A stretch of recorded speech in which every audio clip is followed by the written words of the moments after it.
Today is Sunday, September 3rd. I charged my battery to full. So today I'm going to try to do a full ride and see how far I can get.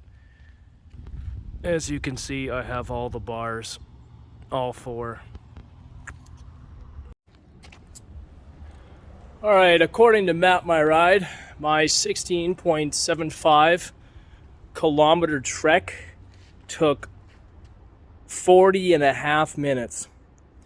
Mind you, I could have probably shaved off a couple if I didn't drop my phone fiddling with it while I was riding my bike. Yeah, so Google Maps quoted 56 minutes, and I did it in 40.5. Yeah, I was also ripping crosswalks. I was inches away from people. Didn't really want to slow down. Even I took my chances with traffic to some degree. Yeah, I was going pretty aggressive, to say the least.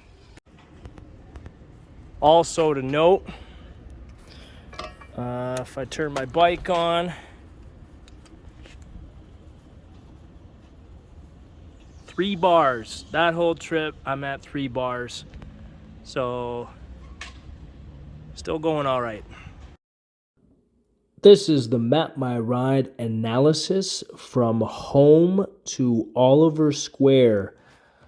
16.75 kilometer ride in 40 minutes and 46 seconds, which I will say is definitely quicker than the ride I took home last night with no juice at 1 hour, 5 minutes, and 40 seconds. The ride to Oliver Square, though, trends mostly downhill, as I will show you in a bit, and the ride home trended uphill. And I was also tired, but still significantly much less time. All right, and then these are the stats, and then you can see the elevation trends down for the most part. And then the analysis. Here's the analysis, and that's that.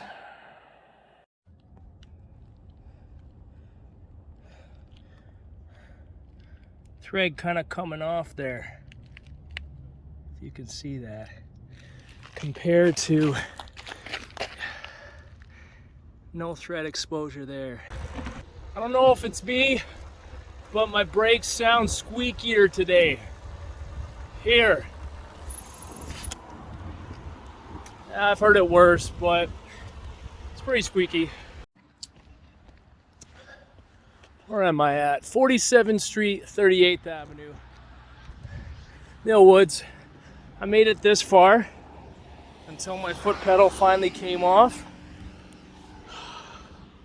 Hopefully my thread's okay. I mean, I could have potentially ruined it as I rode, whether it's the male or the female end of it. So yeah. This fell off after I dropped off of that curb. Note to self, perhaps keep installation tools on you while you ride in case things go out of place. Can't say whether the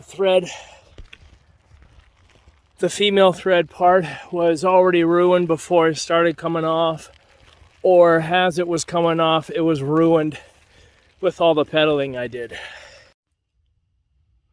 So it looks like the male end of the pedal thread has pieces of the other thread lodged in there.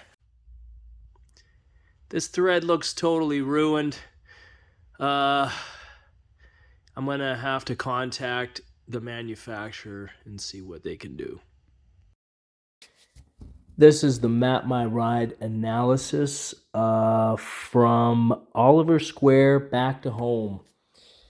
A lot of this ride wasn't nearly as aggressive as the ride before, considering I wasn't trying to put too much pressure on the pedal that started wobbling from 109th and Jasper to Minchow and Mill Woods. So you got 16.2 kilometers of road cycling. There was a bit of walking involved in there too.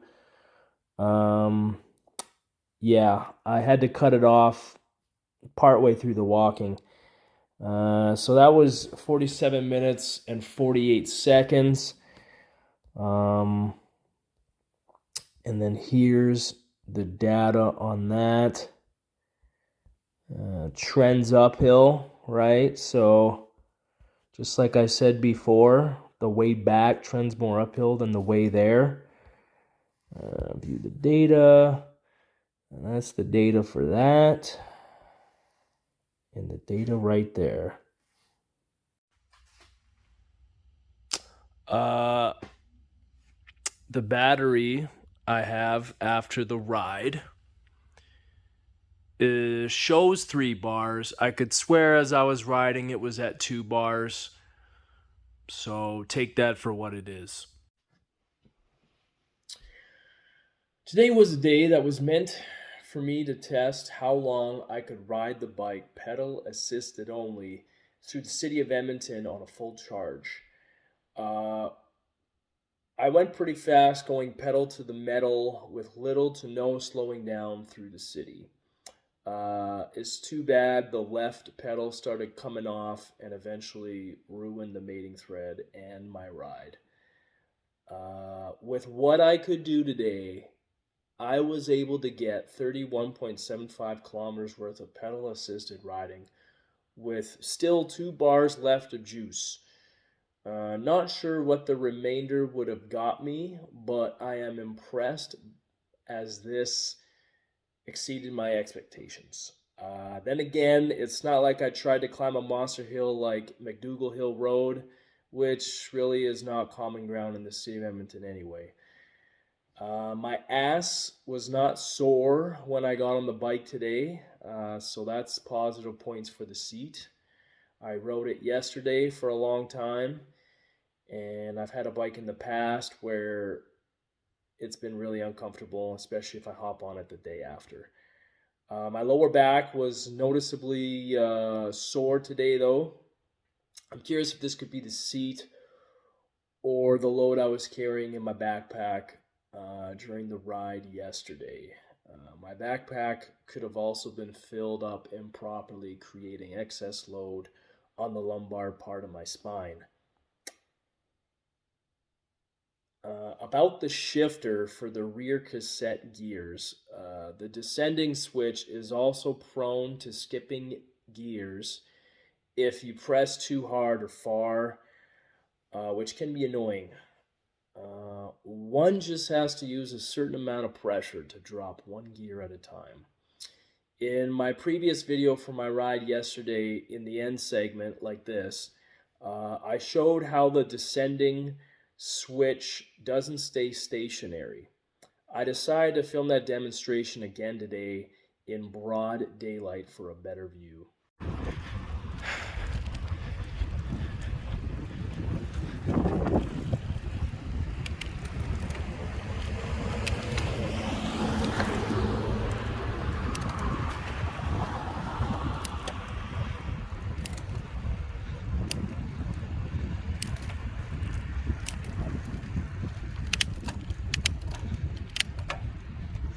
I noticed every once in a while the power is off mid-ride for no explainable reason. It might be after certain drops or other shocks to the bike I create during the ride. This is a mountain bike, so it should be designed to take some hits, even the electronics. The problem I find is minor, but who knows with time how a little bit now might slip to more often in the future. The power switch and display doesn't exactly exude quality when you look and feel it. I was able to figure out how to get the light on the front of the bike to work. I will show you how with a cut to a video.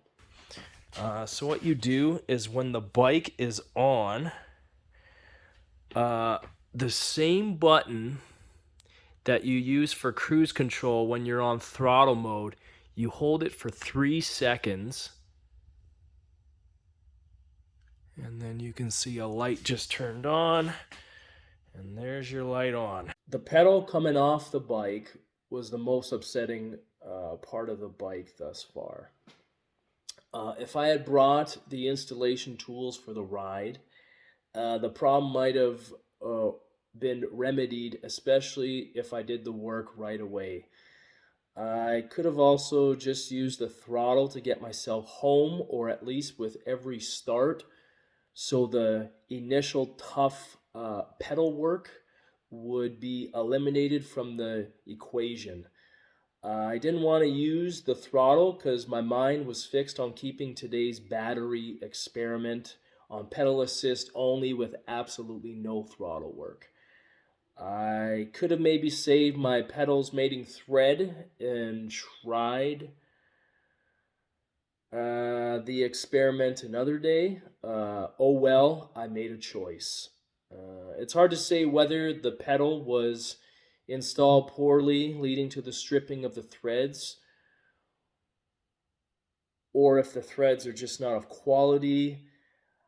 I do remember installing the pedals on tight, perhaps too tight, causing unnecessary thread tension. According to my math, it took about 82.75 kilometers of total mileage until the pedal finally came off the bike. The start of the wobble was noticed 14 kilometers earlier, which would bring the number to 68.75 kilometers. Definitely way too soon. Even my aggressive pedal work shouldn't have done this so soon. Was reading the label on the battery and was reminded of the seemingly laundry list of demanding requests for battery safety and longevity. One part said if you don't use it for more than a month, be sure to charge the battery every now and then, keeping it between 40 to 60% ideally. Like, who has the consistency to keep up with that on top of other things in their lives? And how do you know you'll be sitting between 40 and 60 without putting it back on the bike and turning it on? I say putting it back on the bike because so far I prefer to charge it in my house off the bike. Then again, it also states, please do not charge the battery at home. We need choose an empty or safe place for charging. Not only another odd demand, but also written with poor grammar. Maybe in English for second language translation error. Made in China comes to mind.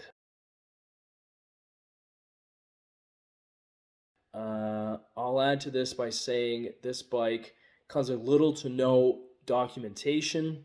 One example is the assembly is reduced to a half-assed paragraph that doesn't even do much, if anything, for the user. No diagrams. Not instilling a lot of confidence in me, to say the least. One has to be privy to knowing that you can view the installation video on the IM Gadgets website, as the manual or any documentation has no mention of this. The video is also available on YouTube, which is how they link it on their website. Last night, after I let the battery spend 6 hours of charging, the max that is stated in the manual, the indicator light on the charging block was still red. I unplugged it as I had to go to bed, and you're not supposed to overcharge it. Before my ride, when I went to continue the charge where I left off, the light was green right off the bat. This makes me paranoid that the indicator light isn't reliable and it could be prone to overcharging. Yikes.